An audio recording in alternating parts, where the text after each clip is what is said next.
Welcome to This is Digital. In these videos, we give you some of the concepts and theories that you can consider before attending the live workshops. In this session, we're going to look at the concept of geocoding and how it can be used to help you design better resources for your students. Geocoding is where you create a resource that is made up of a mixture of relevant images and sounds or text that convey a concept or idea, essentially what you see and hear. There are various ways you can use geocoding, from drawing to diagrams, including posters, timelines, and graphic organisers.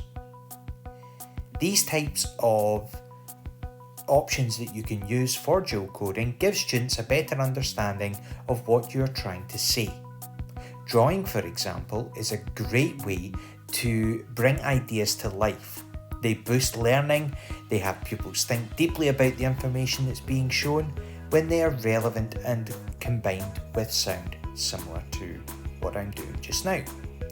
Diagrams are another superb way to bring information, complex ideas, various things together in a way that makes sense. They break down these concepts and make it easier for students to understand.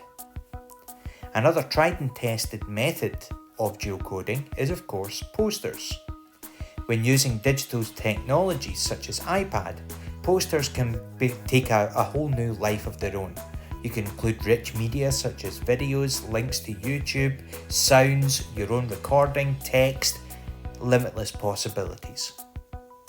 A great way to break down a process or a series of events that have happened is, of course, a timeline.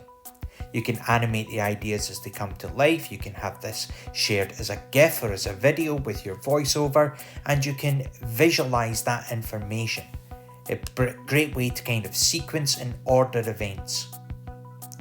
And finally, graphic organisers are another excellent way to bring ideas together. Things like Venn diagrams, checklists, mind maps, brainstorming, organising thoughts, organising ideas, and putting them together in a nice visual way. These are some of the ways that you can try geocoding and share that information with your students.